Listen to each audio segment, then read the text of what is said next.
बहू का प्यार। ओ मेरी प्यारी बहू, जरा मेरे हाथों में मेहंदी तो लगा दे, कल एक शादी में जाना है। अभी आई माँ जी। माया गिरजा के हाथों में बहुत सुंदर मेहंदी लगा देती है। मैं वारी जवान, ऐसी गुणवान बहू मिली है मुझे। अरे मुझे भी तो इतनी प्यारी सास मिली है। दोनों हंसने लगती हैं। ये बात उनकी पड़ोसन कमला सुन लेती है। बढ़िया ही गुणवान बहू और प्यारी सास, सब नाटक है नाटक। कमला स्वभाव से बहुत तेज होती है, उसकी अपनी बहू से बिल्कुल नहीं बनती, इसीलिए वो गिरजा से जलती है। अगले दिन मंदिर में, अरे गिरजा बहन, आज शाम मंदिर में कीर्तन का प्रोग्राम है, आप आएंगी ना? हाँ हाँ जरूर। वही तो, कम से कम इसी बहाने इन बहुओं से छुटकारा तो मिलेगा। कैसी बातें कर रही हो कमला, मेरी बहू तो साथ आएगी। अरे माया कितने अच्छे भजन गाती है, तुमने नहीं सुना? हाँ हाँ, ठीक ही गाती है। मैं तो रोज शाम को माया से भजन सुन के ही सोती हूँ। हाँ हाँ, अब मैं चलती हूँ, मुझे देर हो रही है। शाम को मंदिर में, वाह माया बिटिया, आज तुम्हारा भजन सुन के तो मन खुश हो गया। धन्यवाद पंडित जी, माँ जी चाहती थी कि मैं आऊँ, इसीलिए मुझे आज यहाँ गाने का मौका मिला। मैं धन्य हो गिरजा, इतनी प्यारी बहू मिली है तुम्हें। सो तो है पंडित जी। कमला दूर खड़ी सब सुन रही होती है। इनका प्यार तो अब मैं निकालती हूँ। अगले दिन कमला छत से माया को आवाज लगाती है। अरे माया! जी बुआ जी। जरा इधर तो आना, कुछ बताना है।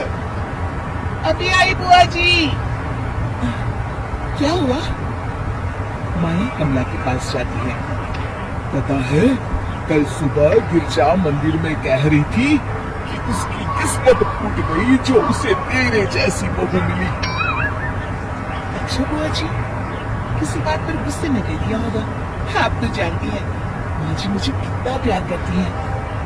अरे वो चाहती ही नहीं थी कि तू मंदिर में आए, वो तो मेरे बहुत कहने पर तुझे लेकर आई। दरअसल बुआ जी, घर पर बहुत काम रहता है ना, इसलिए माँ जी ने सोचा होगा मैं थक जाऊंगी। देखिए ना, कल हम मंदिर से देर रात घर आए तो उन्होंने कोई काम मुझे अकेले नहीं करने दिया। खाना उन्होंने खुद बनाया। ये कलमुही तो अपनी सास की बुराई करने को तैयार ही नहीं। और कुछ बुआ जी? है?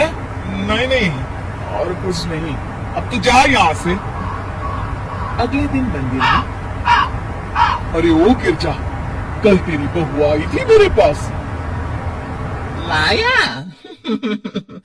आई होगी, वो सबसे हंसती बोलती रहती जो है। अरे हंसना बोलना क्या, तुझे कोस रही थी। ऐसा हो ही नहीं सकता, तुझे सुनने में कोई गलती हुई होगी। कसम से गिरजा, वो कह रही थी मुझे तो मेरी सास ने नौकर समझ लिया है। दिन भर घर का काम करती रहती हूँ मैं, और मेरी सास आराम करती है। ज्यादा काम से थक गई होगी तो गुस्से में कह दिया होगा। वैसे भी काम तो वो करती ही है, मुझे आराम की आदत उसी ने लगाई है। हाँ। जो भी हो, थोड़ी नकेल कस ले, बाद में ये बहुएं सास को घर से ही निकाल देती है। कैसी बातें करती है कमला, मैं तो कहूँगी तू अपनी बहू के साथ प्यार से रहा कर, इधर उधर की बातों में ज्यादा ध्यान मत दिया कर। बढ़िया आई मुझे सिखाने, मैंने तो तेरी भलाई के लिए कहा था, नहीं सुनना तो जा यहाँ से। अगले दिन, क्या हुआ माँ जी? कमला बुआ जी क्या कह रही थी?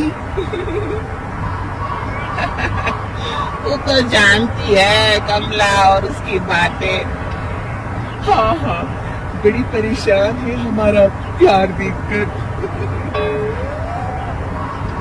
अरे ना समझ है वो। दोनों खिलखिलाने लगती हैं। शाम को कमला मंदिर के कोने में अकेली बैठी होती है। क्या हुआ कमला बेटी? पंडित जी, मैं बहुत परेशान हूँ। मेरी बहू मुझे प्यार नहीं करती। वही गिरजा की बहू उस पर जान छिड़कती है। ये तो अपनी अपनी करनी है बेटा। गिरजा की बहू ही नहीं, गिरजा खुद भी तो अपनी बहू को जान से ज्यादा चाहती है ना। सो तो है। बस बिटिया, इसी में सारा भेद छुपा है। प्यार दो तो प्यार मिलेगा ही। और कभी आपस में मन मुटाव हो भी जाए तो उस बात को भुला दो।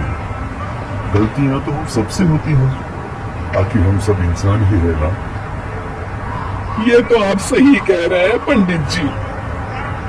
अब जाओ और दूसरों की बगिया में आग लगाने की जगह अपने बगीचे के पौधों को सींचो। जी पंडित जी। शिक्षा, दूसरों को अच्छा देख उनसे ईर्ष्या करने की जगह खुद को अच्छा बनाने का प्रयास करें।